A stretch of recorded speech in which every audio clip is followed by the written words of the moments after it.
Hello বন্ধুরা, চলে এসেছি আমার সোনার সংসার রান্নাঘরে। এই দেখো, আমি মটরশুঁটির শাক রান্না করছি। শীতকালে পাওয়া যায় মটরশুঁটি শাক। এখানে আমি গরম তেলে শুকনো লঙ্কা আর কালো জিরা ফোড়ন দিয়ে আমি ডালের বড়িটা ভেজে নিয়েছি। আর এখানে মটরশুঁটি শাক বেছে ধুয়ে ভালো করে নুন হলুদ মাখিয়ে দিয়ে দিয়েছি। দেখতে পাচ্ছ মটরশুঁটি শাক প্রায় হয়ে এসেছে। আমি ডালের বড়িটা দিয়ে দিয়েছি। এখন ডালের বড়িটা আমি আস্তে আস্তে ছোটো টুকরো করে দিব।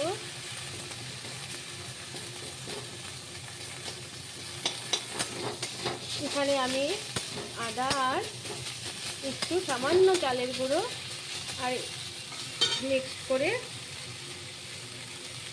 দিয়ে দিব। চালের গুঁড়ো জল সামান্য দিয়ে দিব। আর লঙ্কা তো দিতেই হবে, কাঁচা লঙ্কা। তো তোমরাও চটপট বানিয়ে ফেলো এই মটরশুঁটি শাক। খেতে ভীষণ ভালো লাগে, একটু ঝাল ঝাল করে খাবে, ভীষণ ভালো লাগে গরম ভাতে। টাটা, রাখছি। এই মটরশুঁটি শাক অবশ্যই দিতে ভুলো না, ডালের বড়ি শীতকালে। টাটা।